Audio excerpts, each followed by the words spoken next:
It says I can broadcast for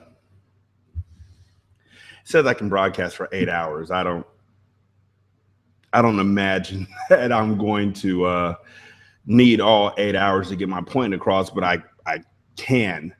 Um, it's not difficult for me to talk for 8 hours. I guess I don't know. I've done it for 24 hours before, but um, hi, my name is Rashani. This is Single Simulcast Shorts Episode 2, also known as S Squared. Um, it's a show that is a shorter version of the podcast that I usually do called Single Simulcast, in which I discuss something that is near and dear to my heart, something that is pressing concern to me, something that is just been on my heart, on my mind. Um, and I hope people like it. It's not always going to be the easiest thing to digest. It's not always going to be something that's going to be easily agreed with, but I do hope that it will start discussion and that it will be used or that it will be helpful to somebody um, in the case of need. And I just want to say that I am grateful to everybody who watches this. I'm grateful for everybody who takes time out to hear this and really just um, everybody. I'm really grateful. Um, thank you. Today is Sunday, July the 26th, I want to say. Yeah, July 26th. Um, and this past week, my family and I went to a camp up in Mount Hermon, or up in the Santa Cruz Mountains in California called Mount Hermon. And while we were there, we had a load of great experiences, met a lot of great people, reconnected with a lot of great people. This is the third year that we've gone. We always have a really good time. Um, but while we were there, it's a Christian camp, and there's preaching and seminars and things of that nature. And I was fortunate enough to um,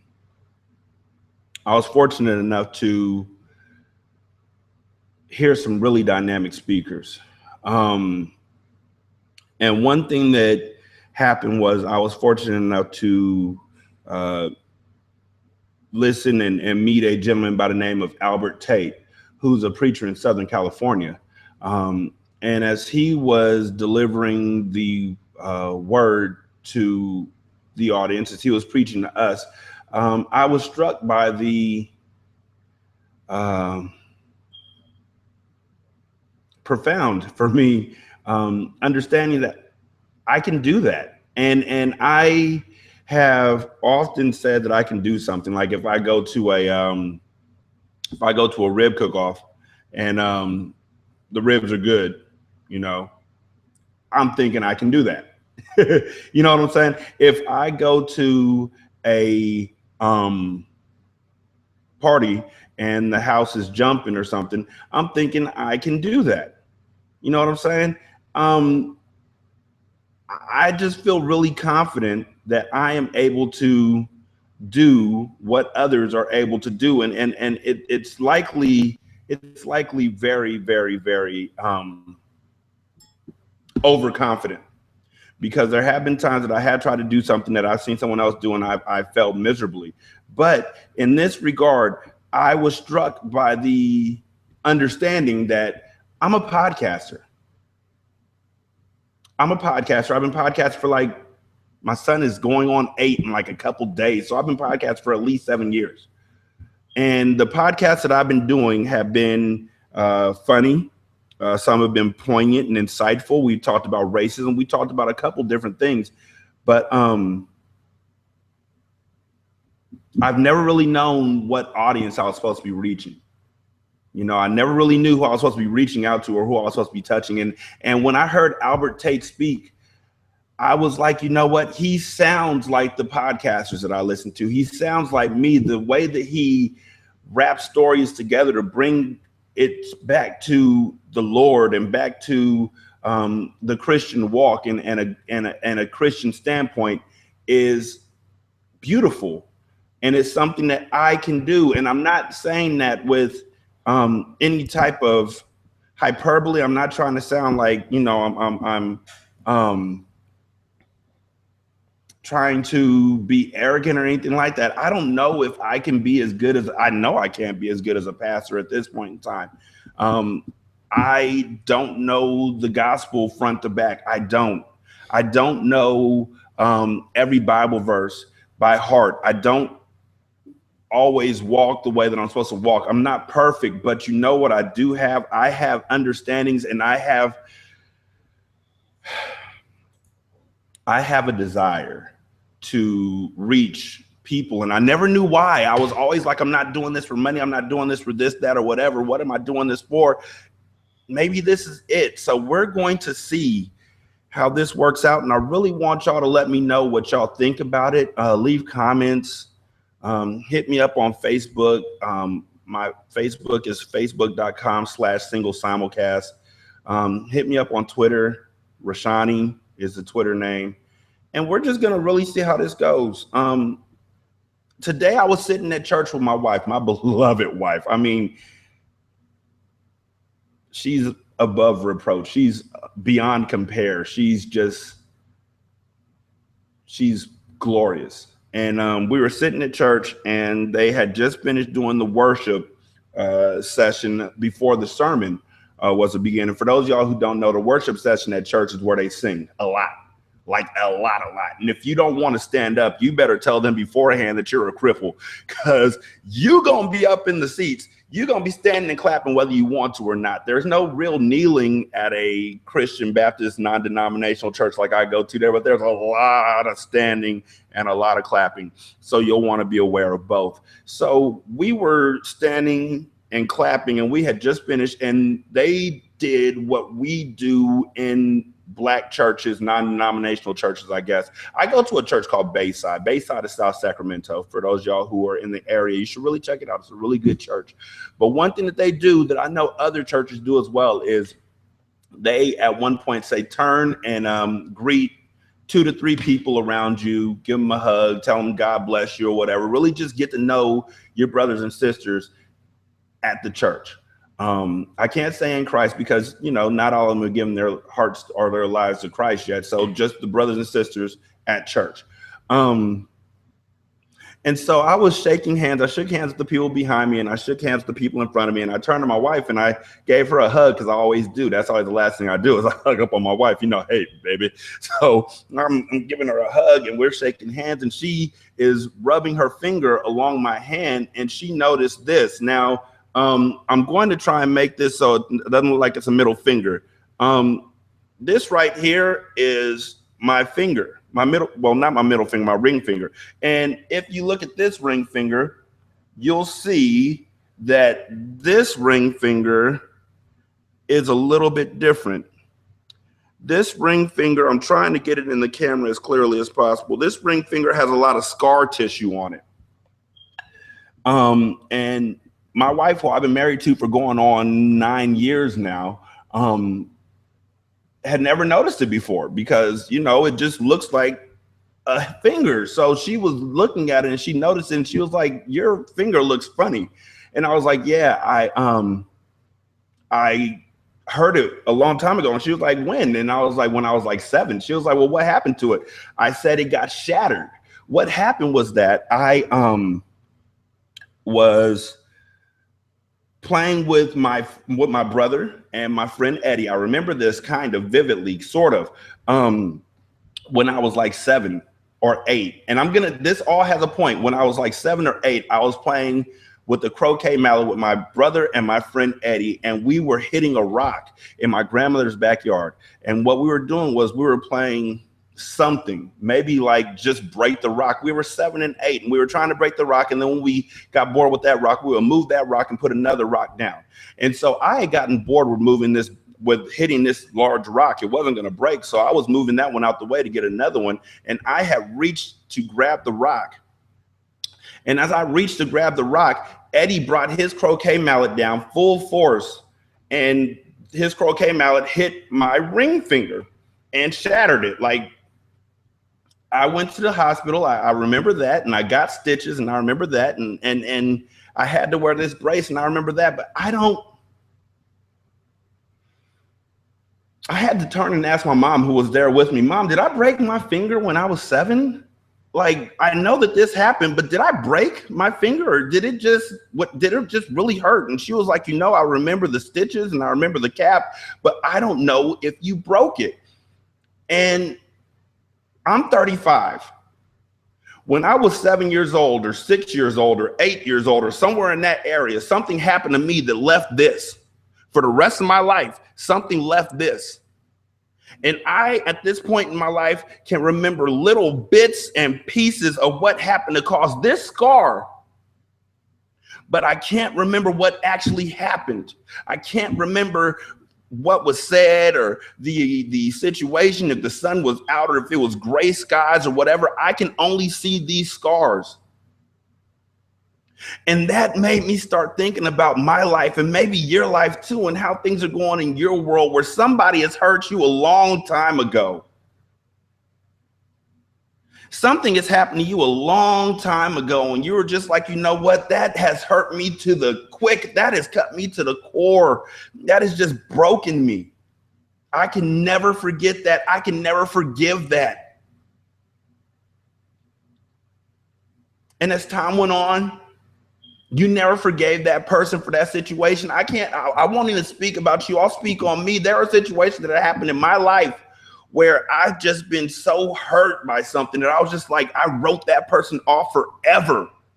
Forever. I was so quick to unfriend. I was so quick to unfollow. I was so quick to just write you off. And I know people who are the same way with me, because I wasn't the easiest person to deal with ever in my entire life. And as time goes on, you forget what the issue was about, but you still see the scar.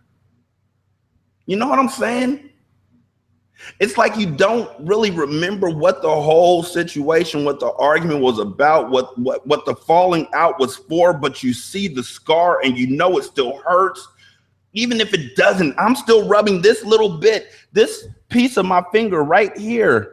There's like a piece where I kept my finger bent like this so the two pieces of skin connected, my top part and my bottom part connected, and it's not supposed to be like that, but every so often I touch that little piece of skin and I remember that it hurt. I don't know how much it hurt. I don't remember how long I was in that brace. I don't remember anything. I just know that it hurt because the scar is here. And I have relationships with people that I have written off because I don't know why, but the scar is still here. Do you ever really heal if you still have a scar? If you still have a scar, can you really heal? My mom has cuts on her arm. She has slash marks on her arms from where she got into a fight with a woman when she was younger, and the woman pulled out a razor and cut her arms up, and she has the scars on her arms. And every so often I look at my mom and I'll be like, yeah, you got those scars from fighting with that woman in the club. And she'll be like, yeah, and she can tell me the whole story. She remembers it because of these scars, and I remember it because of these scars, and it's going to live on because of these scars.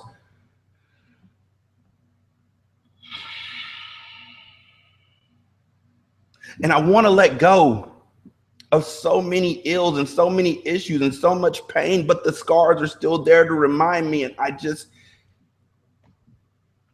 I can't fully heal. And I'm not going to try and push anything upon you, but I'm going to say that Jesus Christ had scars, still has them. And I'm sure that every single time that I do something, he's like, nope, you know what? He's not, because he forgives. He's better than me. He's better than I ever could be, and he forgives. He doesn't look at his scars and say, you know what? Derek caused those. Rashani did that one right there.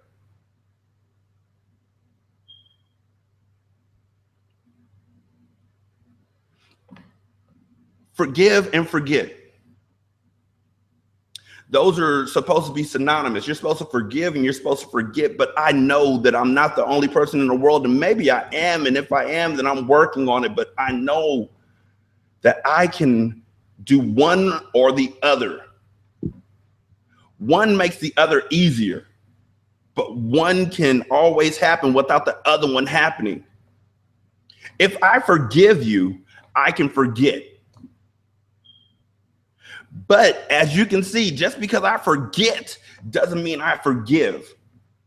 It doesn't always work. If the pain is deep enough, if the scar is still there and I can see it and I can remember exactly how it got there, and I'm not just talking about on my hands, there are scars on my mind, on my heart, on my body that I still think about all the time. And if I am there, I know I'm not the only one. I know that there's people out there who are dealing with this too, where you just see those scars and you're like, I know who did this. And I want to let this go, but I know who did this.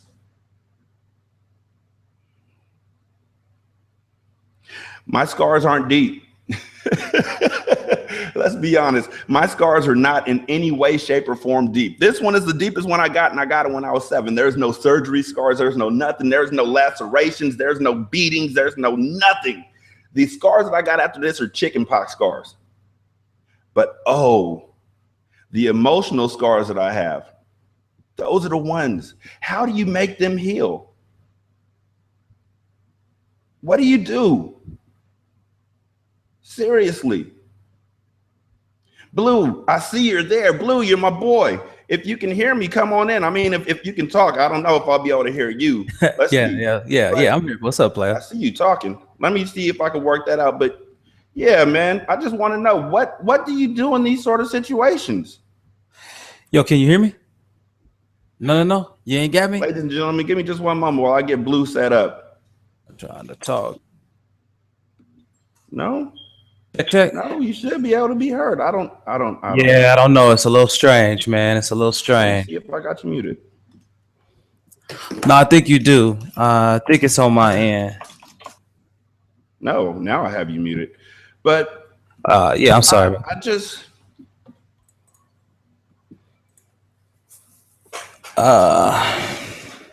Larry Blue had a great statement in which he said, scars are learning points, though. And they absolutely are. He's absolutely correct. With every scar that I've gotten, I've learned something. I've learned something. You know, with this one, I learned don't reach underneath croquet mallets when you're trying to pick up a rock. Right. I know that because I haven't done it since. You know what I really learned? Forget croquet. That's what I learned. That's the better lesson. Shoot. But what you learn and you build, and sometimes what you learn is that you and the person who caused the scars aren't compatible. Sometimes you think somebody else may have caused the scars and it was you who caused the scars for both of you. And that's deep. That is deep. When you're the one who caused the scars for both parties and you just don't even think about it like that. All you can see is yourself. And that's my big issue sometimes. I'm myopic. All I see is me sometimes. This is how you hurt me. And I'm going to tell a story. I'm going to tell a story about this guy I used to know. His name was Josh. He used to be a really great friend of mine, good guy. Used to be a podcaster, really great guy. And we did a show together for a long time. And one day I started doing single simulcast while I was also doing his show. And it wasn't a big deal because I was doing my show on one day and I was doing his show on another day. But while I was doing my show and his show, I was always just looking for ways to get more support garnered for my show. And I was always like, are you listening to my show? And he was like, no, I don't. I don't have the time. I'm looking for work. I'm doing this. I'm doing that. I'm doing the third. And I was like, okay, that's cool. And I kept asking him. Like every time we were on the show, after the show was over, boom, have you heard my show? Well, you know what will make you hear my show if you guest it on my show. Would you like to guest on my show? That way you can talk about my show and let other people know about my show. When I first started off doing podcasting, I really just wanted people to recognize me. I really wanted people to hear me and hear what I had to say and hear my thoughts.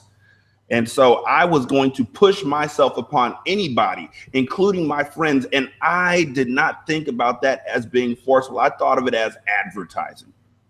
And so I kept asking Josh to be on my show, and he was not able because he was looking for work. He was taking care of business on his own side. And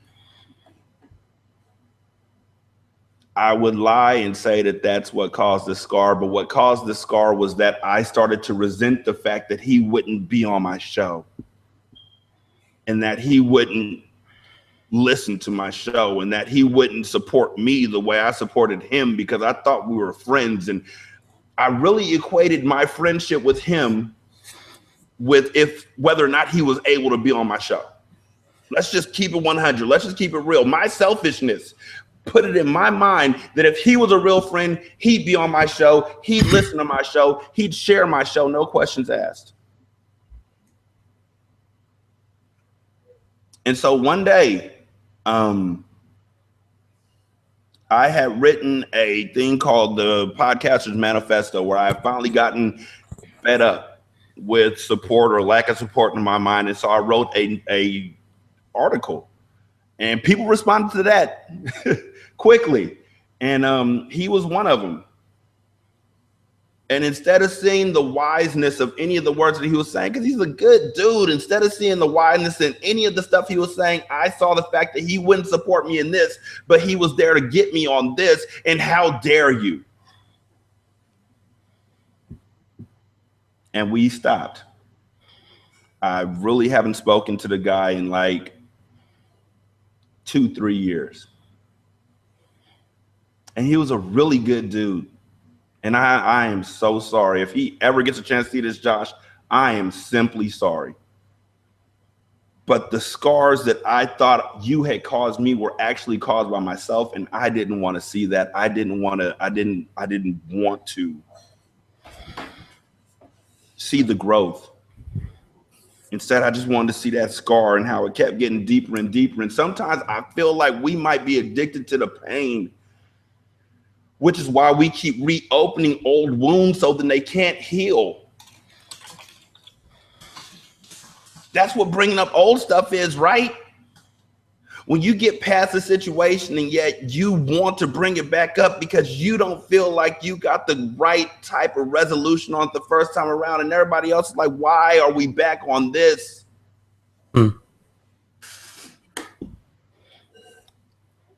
Larry said, Blue said, I think that's the flesh one justification to be angry or upset or vilified. And he's absolutely right. That is the flesh. We are always reaching for something. We feel like being angry or fighting makes us feel alive. You know how many people you'll hear talk about the makeup sex that they can get in their relationship? Oh, yeah, man. Sometimes I get in a fight with my girl just for that good makeup sex. The flesh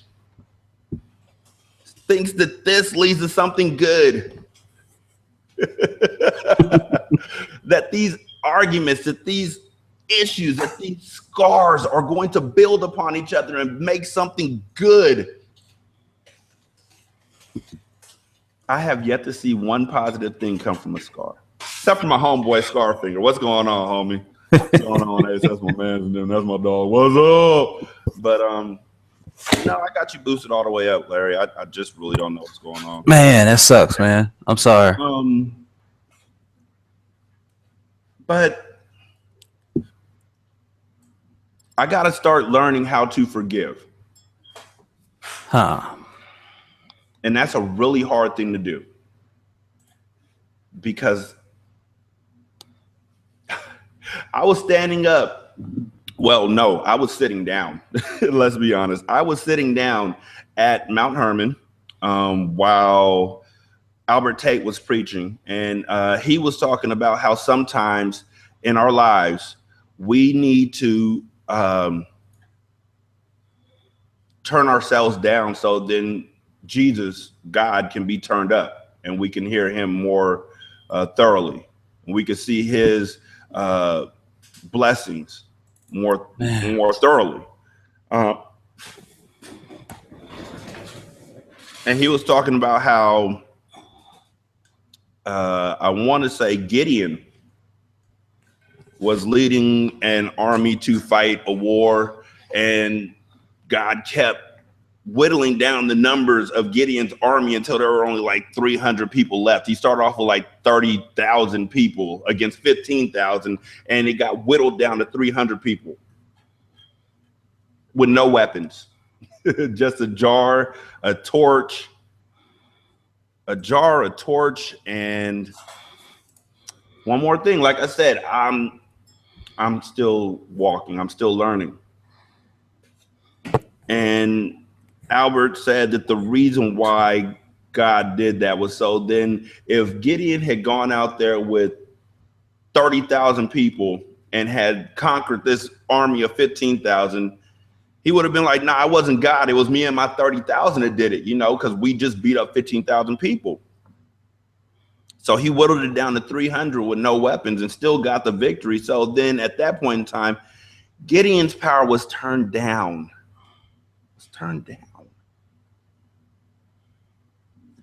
And God's power was turned up. So there was no denying who did what, where. There was no giving the glory to anybody else.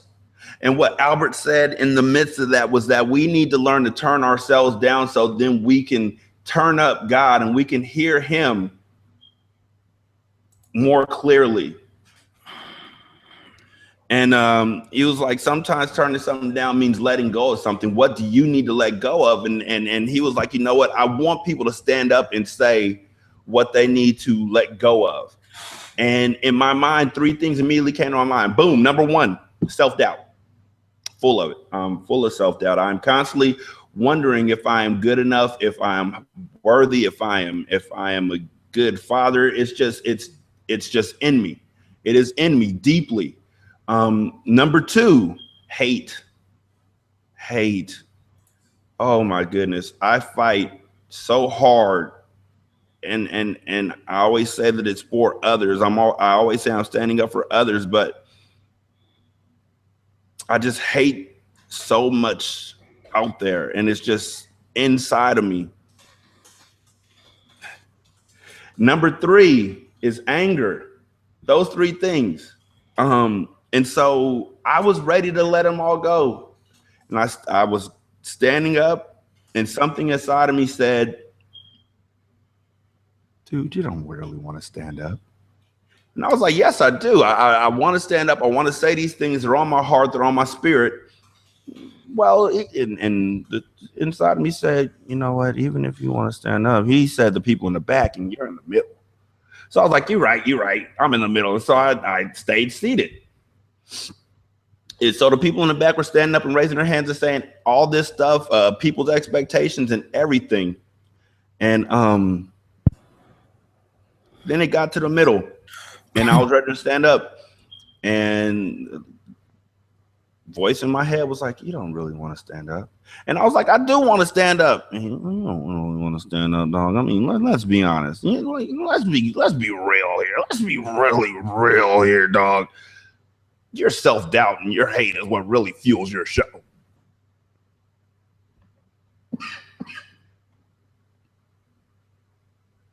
If you let go of that self-doubt and that hate, what's really going to push you to do the best comedy show you can do?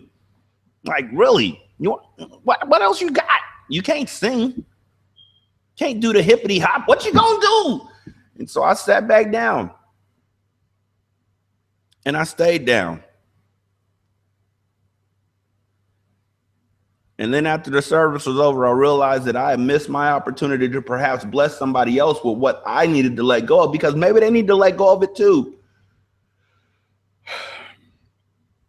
So I went and told Albert, and he was like, you know what? That's what you got to work on throughout the week. You need to work on letting that go. Really good dude.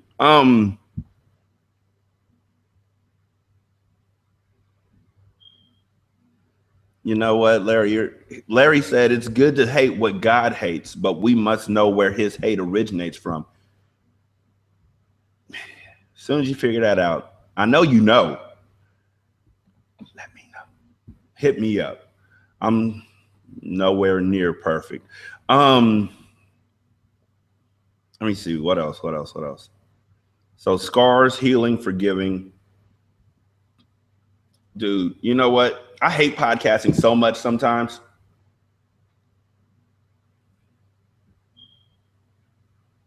I don't even know where that came from. I just hate podcasting so much sometimes because I always feel like I'm trying to measure up to something that's not really there. It's not a measurable thing. I'm supposed to be doing this because I like it, and yet I feel like it's just a weight that's pushing on me, and it's been pushing on me, which is why on my original single simulcast, it's been like 2 months since I did it. I just took time off, trying to recharge my batteries, and I'm hoping that happens. But I was listening to old episodes, and the old episodes were just so much freer before I started trying to hold myself up to anybody else's standards.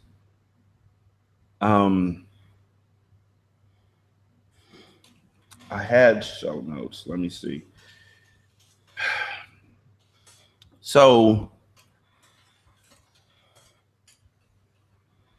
while we were at Mount Hermon, my son, you know what, Blue? I never knew what I was really measuring myself against when it came to podcasting. Because I've never ever known where to find the numbers after my shows.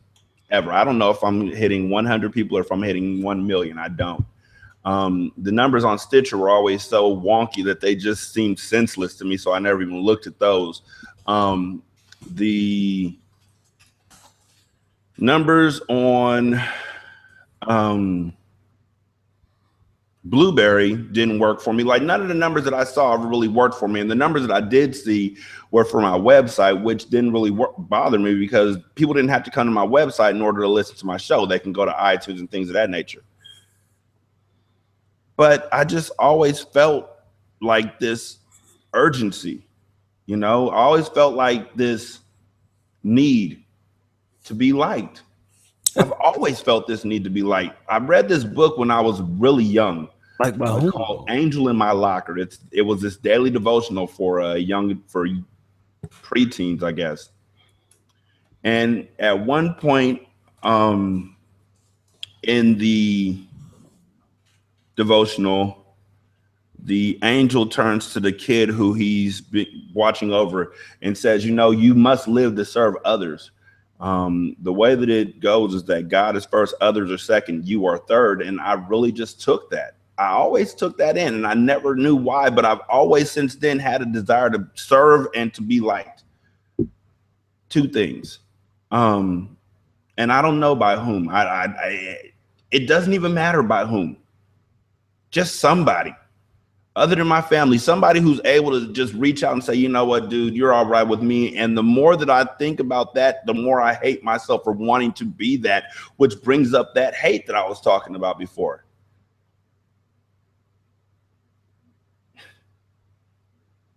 And I'm not a good person. I can't sit there and say that God's approval is all that I'm striving for, because I'm still of this world. I'm still working. I'm still not the person I'm supposed to be. I still have issues and doubts and everything else. And so, yes, God's approval, God telling me that I've done well, and God saying that I'm doing the right thing is fine and dandy. That's beautiful. But approval is really important to me. It always has been. I think that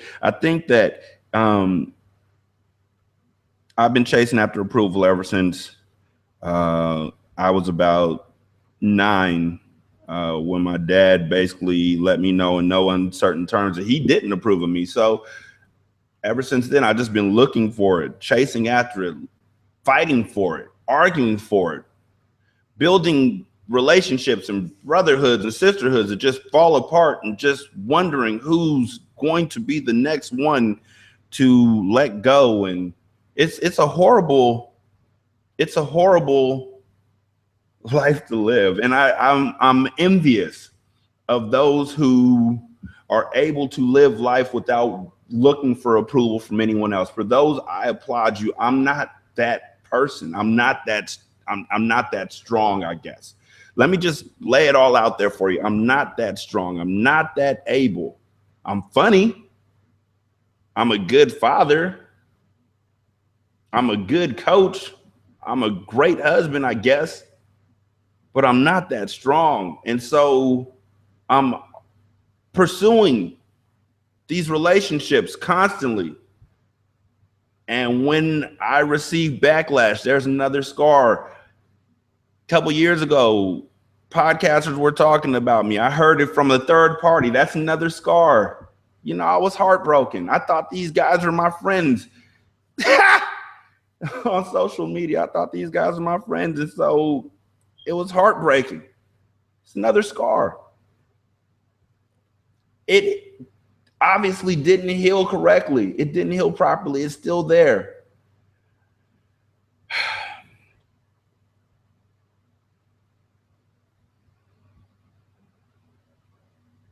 Gosh. So I was at Mount Hermon this week, and every time we go to Mount Hermon, I feel my batteries get recharged spiritually. I feel closer to God. I feel closer to brothers and sisters in Christ. I feel closer to my purpose. I feel like I have a reason, you know? And so this time around, while I felt close to my brothers and sisters, I did not feel the same way that I feel the other 2 years. And I was wondering, am I too far gone? Have I walked too far away? Has the light gone too far out to where it can't reach me? Because I love the idea of walking in the light and walking with the Lord, but sometimes it feels like I just walked too far away from that light and I just can't get back. And Mount Hermon helps me to get back, but this time it just felt like I was falling further and further away, and I just wasn't reaching God.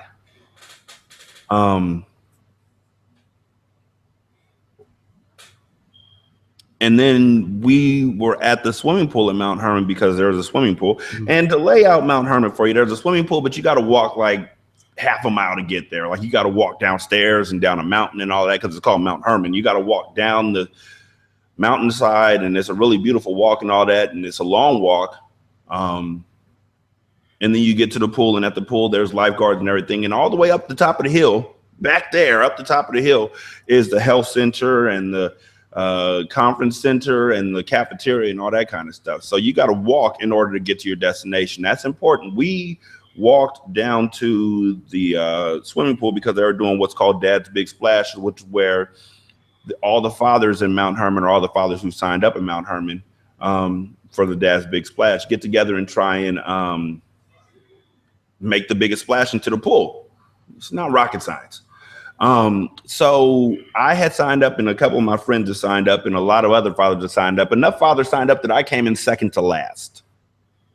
I guess even if two fathers came up, I still would have came in second to last because I came in second to last. I couldn't come in third to last if there was only two people, but I could dang sure come in second to last with two people. So regardless, I came in second to last. If you're looking for the winner, it was not myself. But I'm trying to make a big splash because I never really swam, like in terms of going to dive. When I swim, I'm swimming. I just love to swim. I don't love to dive. I love to swim. Why am I getting out of the water and jumping back into it? That's stupid and cold. But I came in second to last because of that enthusiasm or lack of. Don't judge me. I'm going to keep practicing and I'm going to come back.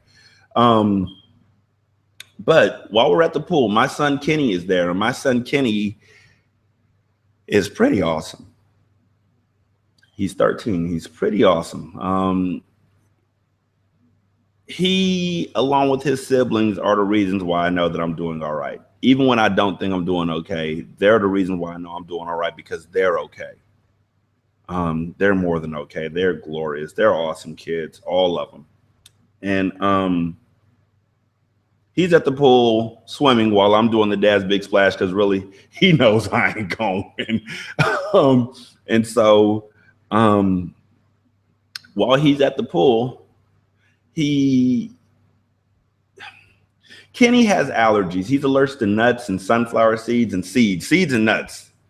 Those things we're aware of. He's allergic to those. And actually, the day before the Dad's Big Splash, we were at the amusement park that's nearby, and he was eating some garlic fries, and we had asked the people who worked at the amusement park snack bar what type of oil was where the fries cooked in, because it just the box that the oil was in just said saturated lard or something like that, like something.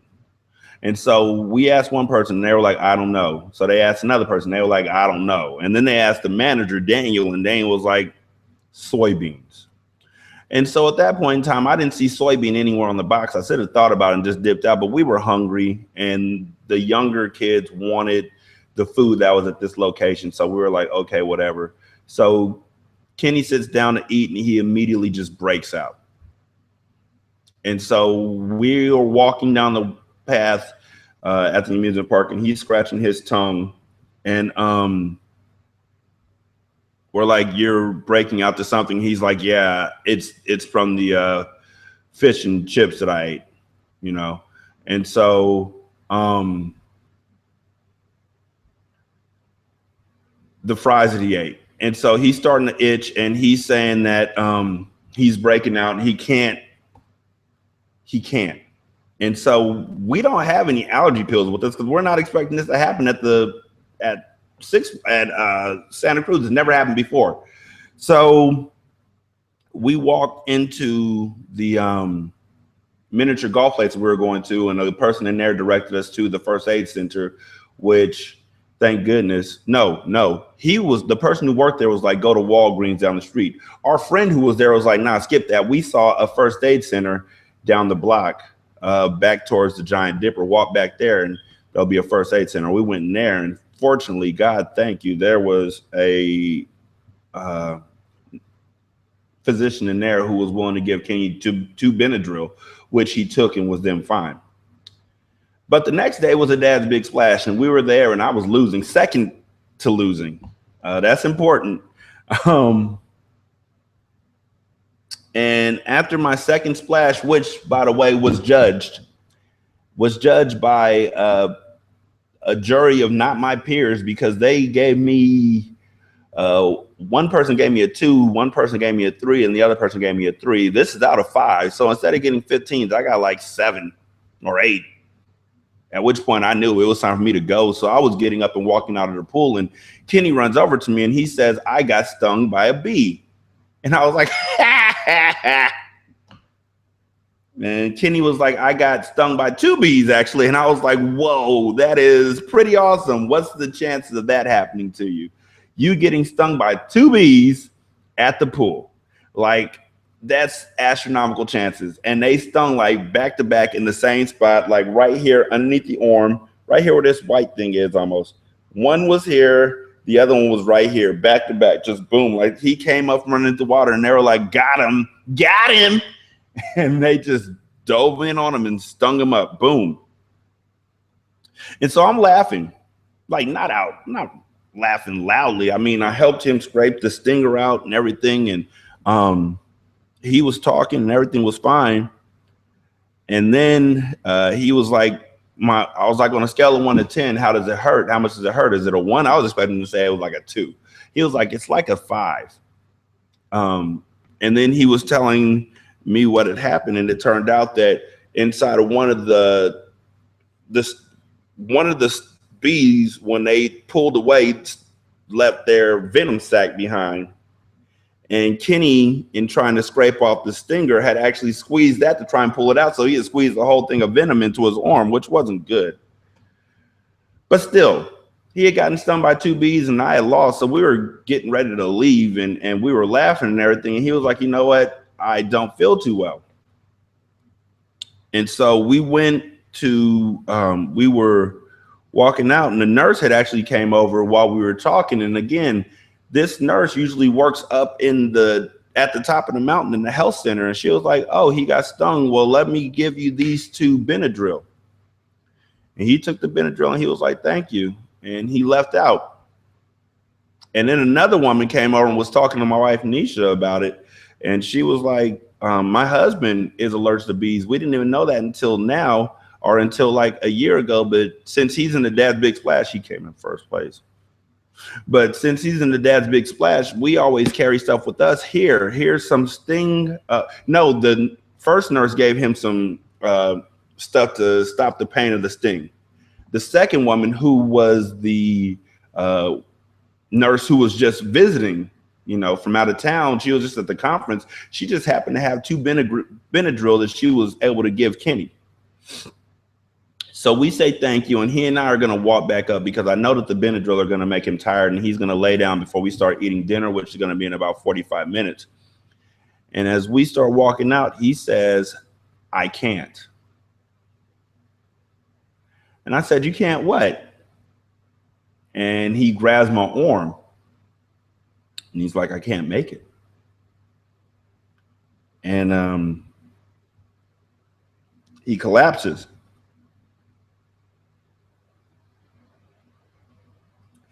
And he collapsed, and it was just he and I out there. We were in a walkway that's in a forest that is far enough away from the pool where all of these kids were making noise inside the pool that nobody was able to hear me when I was screaming for help. Nobody. Like, I was screaming like in Boys in the Hood, where Ricky got shot and Trey was holding him and was just screaming, Ricky, somebody help. And nobody came and helped him until Doughboy just happened to pull up, and they hopped into the car and sped off. A family just happened to show up while I was screaming for help. And so they ran back inside and they got the nurse, and the nurse came out with the lifeguard, and they ran over and they're talking to Kenny, and the lifeguard just happens for some reason to have an EpiPen. I mean, for those of y'all who don't know what an EpiPen is, it's straight adrenaline. Straight adrenaline. Like, nobody I know ever carries these things, and the lifeguard just happened to carry one for some reason and was just like, you know what, I'm gonna stab him. And I was like, no, you're not. And she was like, I'm gonna stab him. And I was like, no, you're not. And she was like, I'm gonna stab, and just jabbed the EpiPen into his leg while I was telling her not to. And as soon as she jammed the pin into his leg, he was like, I can breathe. Turned out, while I'm telling her not to jab my son with that EpiPen, his throat is closing up. And this is the part where I want to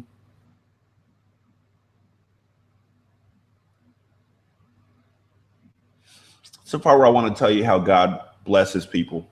Even when you least expect it, when you're not looking for it. This is how God blesses people. We didn't know Kenny was allergic to bee stings.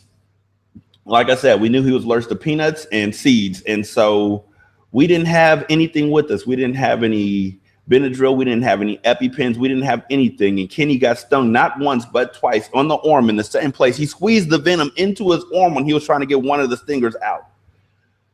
By the time we got out to the walkway, he was saying that it felt like his arm had been cut off. He was in so much pain. It had gone from a 5 to my arm has been cut off in terms of pain, and we are walking.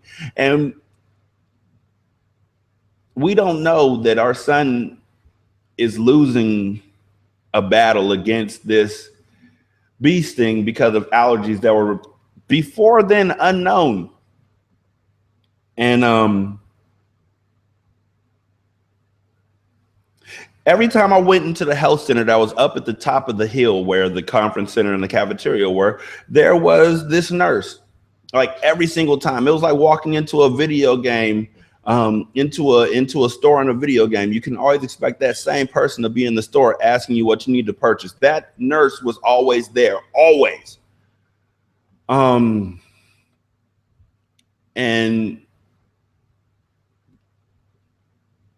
at this one time, for some strange reason, that I will never know, but I will never stop thanking God for it. At this one time, for some strange reason, this woman who never left the health center, like she was the only nurse in the health center, period, just happened to go to the pool for a swim. And just happened to be able to have these bee sting things that she can tell my son about, to, you know. And then there just happened to be another woman at the pool who just happened to have Benadryl with her because her husband just happened to have an allergic reaction to bees a long time ago. And so they kept them with them, so they were able to give my son some when he first got stung by bees. Just happened to. There's like easily 1,500 people at this camp. And she just happened to be there, and she just happened to have these circumstances, and she just happened to have the right supplies. And this lifeguard just happened to have an EpiPen and just happened to be the first one to run out when these people ran in for help, and just happened to not listen to me at all when I said, do not put that thing in my son's leg. We have not yet confirmed that he's allergic. Do not do that. Too late, I've done it. Boom, and he can breathe. I need you to hear this. In Santa Cruz, Scotts Valley, Felton, Half Moon Bay, and Mount Hermon, there's one hospital to service all of these locations because they're all close. But there's one hospital.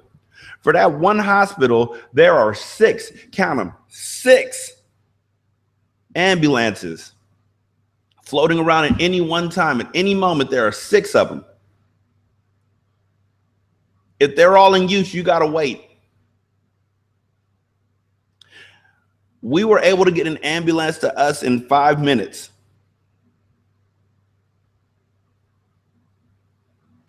They came, they took Kenny's vitals, they noted him, they picked him up, they put him into the ambulance. Nisha hopped into the ambulance with him, and they were gone. And Nisha told me later on, because I had to go get changed, go get the kids settled. That's the other thing. Friends of ours, people were just praying. Not even just friends of ours. People we didn't even know were just praying, dropping to their knees and praying right there for my son, for his safety. Just friends of ours were like, you know what? We got the kids. You just go watch, go take care of your family. And so I took off, and Nisha told me when I got to the hospital that while she was in the ambulance, she heard 15 calls for help. And the ambulances were unable to,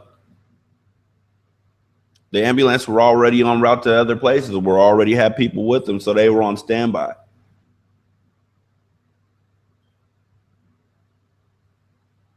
And I know that there's going to be somebody out there who's like, so you're saying that God blessed you by denying somebody else access to an ambulance? Yeah. Yeah, I guess I am.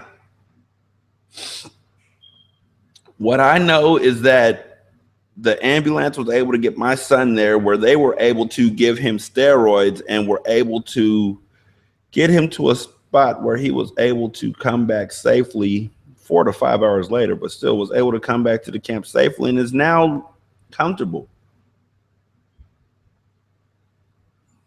A couple months ago, somebody asked me, how can you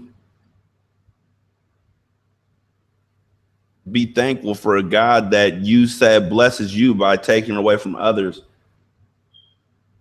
I don't know who he's taking away from to bless me. My prayer is that he blesses everybody as abundantly as possible. I don't know what circumstances or situations people are in that may keep them from receiving that blessing, and I don't really know how that works.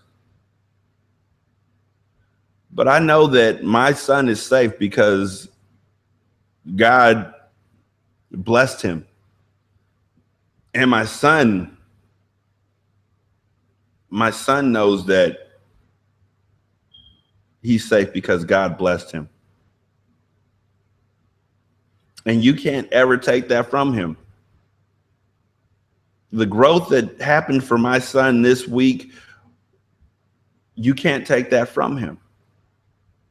Near-death experiences will do that.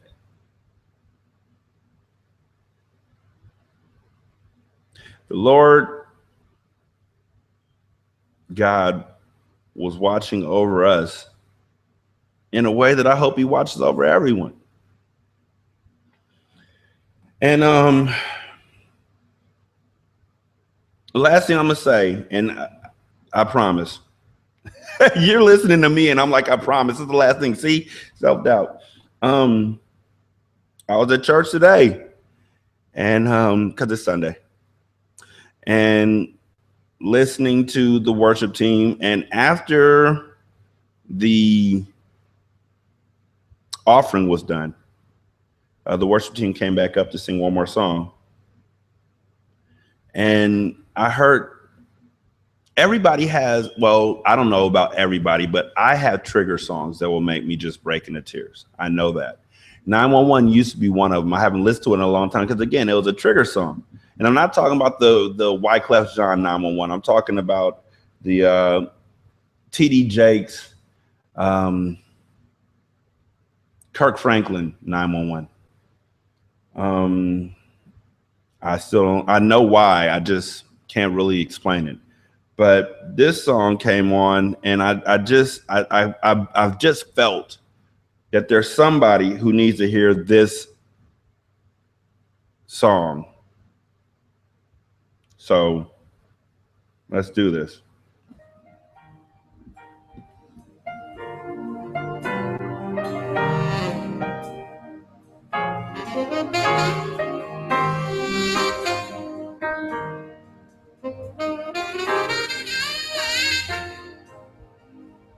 When I think about the Lord, how he saved me, how he raised me, how he filled me. I hope you can hear that, Larry. Holy Ghost, how he healed me to the uttermost. When I think about the Lord, how he picked me up and turned me around, how he placed my feet on solid ground. When I think about the Lord, how he saved me, how he raised me, how he filled me, oh yes, Holy Ghost, how he healed me to the end. When I think about the Lord, how he picked me up and turned me around, how he placed my feet on solid ground, it makes me want to shout, hallelujah, thank you, Jesus. And you got to know why I'm crying. The reason why I'm crying is because I don't deserve anything that I have. I don't deserve my family. I don't deserve my life. I am not a good person. I have done so much. And he still is there. He still watches over me. He still saves my son. And I can't tell you that he picked me up so many times when I was just down and I didn't know how to get back up. When I was depressed, I just didn't know what to do. He sent me people who didn't even believe in God. He sent me Scarfinger. He sent me my wife. He sent me so many people who were just able to pick me up. It dust me off and tell me to keep going. And when my son got stung, he just sent people over and over again. And I don't deserve any of it. I don't deserve the grace that he gives. I don't deserve the blessings that he bestows. I don't deserve his love. I don't deserve any of it. And he still says, I don't care. I'm giving it to you freely so you can use it for others. And I just want you to know, I'm not perfect. You're not perfect. But there is one who's perfect in every way, who really has no reason to love us, and yet he wants us to love him so much. He's just waiting for you.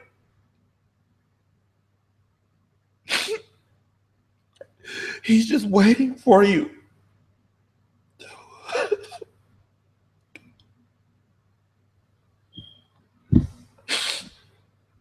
Lord, you're worthy of all the glory and all the honor and all the praise. Oh, it makes me wanna shout, hallelujah. Thank you, Jesus. Lord, you're worthy of all the glory and all the honor and all the praise. When I think about the Lord,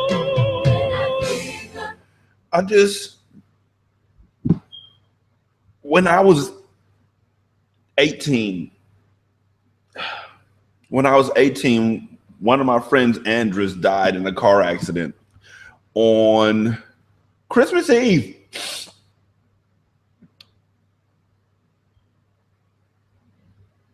And when I read it in the newspaper on Christmas,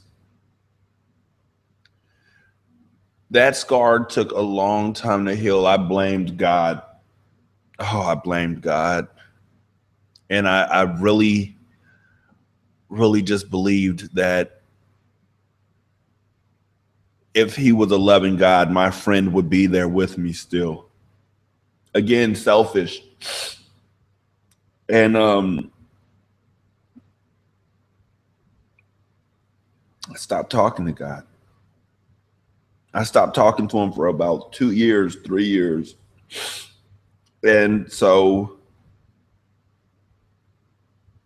then a little while later,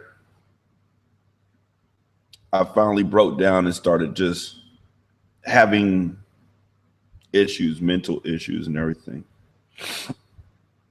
And I just started screaming at God, why aren't you hearing me? And it's funny, I wasn't talking to him, but yet, why aren't you hearing me? I'm not reaching out to you at all, but why aren't you reaching out to me? I'm not showing you any love at all, but why won't you embrace me? And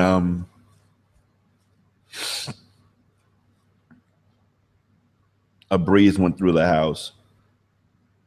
I know it sounds crazy. I know it sounds like nothing, but there was no other breeze at that time, but a breeze went through the house. I have failed God so many times. I failed everybody so many times. The fact that he loves me and still wants me and still pursues me is absolutely incredible. And the fact that he wants you and he loves you and he's pursuing you is awesome. That is grace. I don't know. I do know that if you want, I've never done this before. If you want to feel that love, if you want to feel like the Lord is just, you're just wrapped up in him, just supported all the time. If you want to have an opportunity to feel that support and know that by his scars, by his old scars, you are made new. Just close your eyes and pray. Dear Heavenly Father, I come to you as a sinner and I just lay it all at your feet. I love you and I want you to come into my life. Have mercy upon me. Thank you. I really hope that somebody understands, because this was a thing that went everywhere, but it all has a beginning. The scars, his scars heal you. Our scars can sometimes hold us back, or they can propel us forward. I hope that you're able to take your old scars and use them to make new discoveries instead of harboring old feelings. I thank you for listening. Thank you for watching. Larry, thank you for being here throughout the whole thing.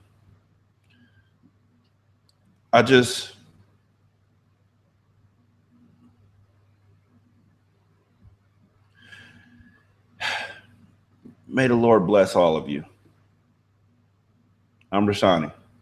Y'all be good. Peace.